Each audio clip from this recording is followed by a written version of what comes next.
A Groenlândia, uma região que por muito tempo não foi vista como de grande interesse pelas grandes potências, de repente se tornou tão importante que países estão dispostos a entrar em guerra para conseguir controlar essa que é considerada a maior ilha do planeta. Mas o que pode ter mudado? Mesmo sendo gigantesca, a Groenlândia só tem por volta de 56 mil habitantes. A maioria pertence a povos Inuit, que vivem ali há milhares de anos, mantendo uma relação direta com o ambiente, com o gelo e com o mar. Mais tarde, o território foi colonizado e incorporado ao Reino da Dinamarca, por conta da sua localização estratégica. E por esse mesmo motivo, durante a Segunda Guerra Mundial e a Guerra Fria, os Estados Unidos instalaram bases e sistemas de radar na Groenlândia que continuam lá até hoje. Atualmente, a Groenlândia tem um governo próprio e autonomia interna, e sonha com um dia se tornar totalmente independente da Dinamarca. A ilha sempre foi protegida por um inimigo natural: o frio extremo. Durante milhares de anos, essa camada de gelo funcionou como um escudo, não só contra invasões humanas, mas contra exploração em larga escala. Só que esse escudo está enfraquecendo. Nas últimas décadas, a Groenlândia vem perdendo centenas de bilhões de toneladas de gelo por ano, o que é extremamente preocupante do ponto de vista ambiental, já que isso afeta toda a vida que existe lá, contribui para a elevação do nível do mar e acaba revelando coisas que estavam escondidas por milhares de anos debaixo do gelo, como micro-organismos e gases do efeito estufa que ajudam a intensificar as mudanças climáticas. Mas não foi só isso que o gelo revelou. Com o desenvolvimento de novas tecnologias, como radares de penetração no gelo, sensores geofísicos e satélites, o subsolo da Groenlândia deixou de ser um mistério. E o que foi descoberto ali é tão impressionante que levou o presidente dos Estados Unidos a estar disposto a entrar em uma guerra contra a União Europeia pela posse da ilha. Então já coloca o casaco, porque hoje você vai conhecer as 3 maiores riquezas encontradas na Groenlândia. Terras raras.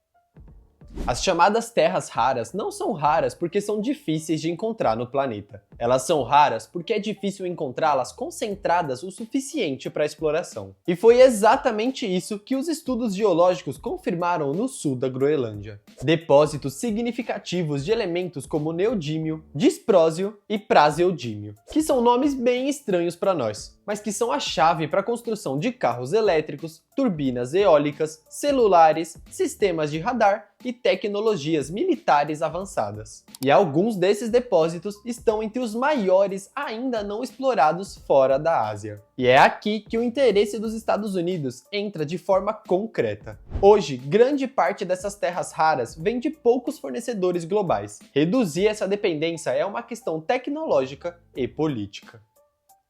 O urânio.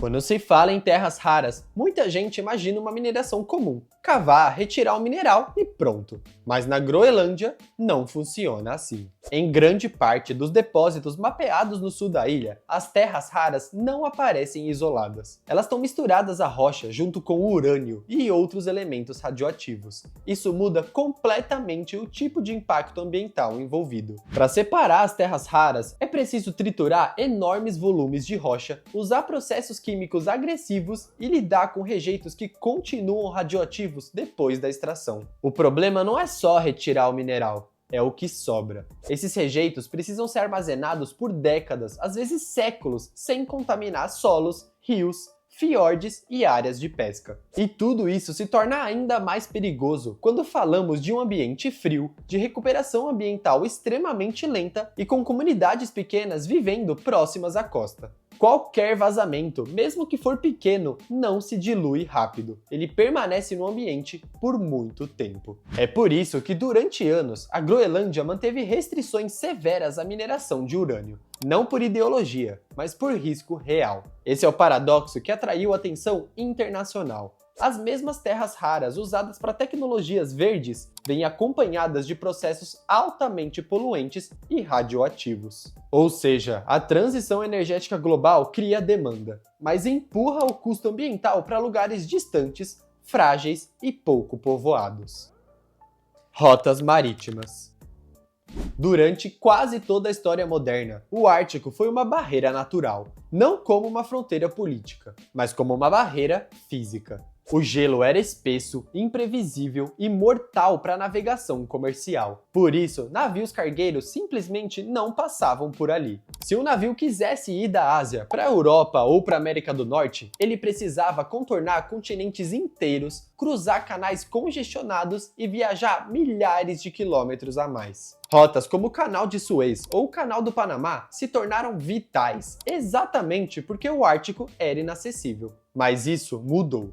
Com o aumento da temperatura global, o gelo do Ártico começou a se formar mais tarde no ano, derreter mais cedo e ficar mais fino. Como resultado, em certas épocas do ano, navios conseguem atravessar regiões que antes eram impossíveis. Essas novas rotas encurtaram viagens em milhares de quilômetros, reduzem dias, às vezes semanas de navegação e diminuem custos de combustível e operação. No comércio global, isso significa bilhões de dólares economizados. E a Groenlândia é a chave para isso. Ela fica posicionada entre a América do Norte, a Europa e as principais passagens do Ártico. Isso faz do território um ponto de apoio natural, uma área de monitoramento e um local estratégico para novas rotas que estão surgindo. É exatamente por isso que países como os Estados Unidos passaram a olhar para a Groenlândia com outros olhos. Porque quem controlar os pontos chaves dessas rotas ganha influência econômica, logística e política no futuro. And we never got anything. We probably won't get anything unless I decide to use excessive strength and force, where we would be, frankly, unstoppable. But I won't do that. All the United States is asking for is a place called Greenland, where we already had it as a trustee, but respectfully returned it back to Denmark not long ago after we defeated the Germans, the Japanese, the Italians, and others in World War II. We gave it back to them.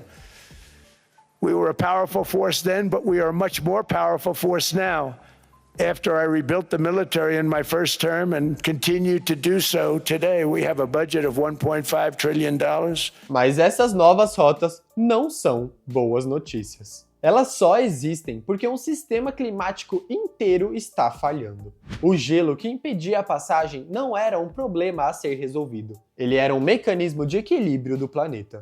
A Groenlândia deixou de ser um lugar isolado e passou a ser um nó em um novo mapa global. E tudo isso está acontecendo não por avanço humano, mas porque o gelo está recuando. A Groenlândia não ficou importante por acaso. Ela ficou importante porque algo está dando errado no planeta. O gelo está recuando, a tecnologia está avançando e interesses externos estão se aproximando de um território frágil, pouco habitado e ambientalmente sensível. A pergunta que fica não é o que a Groenlândia tem, mas sim o que o mundo está disposto a perder para chegar até isso. Porque quando o gelo deixa de proteger um lugar, nem sempre o que vem depois é progresso. Se você gostou desse conteúdo, deixa o like, se inscreve no canal e ativa o sininho. Até o próximo vídeo.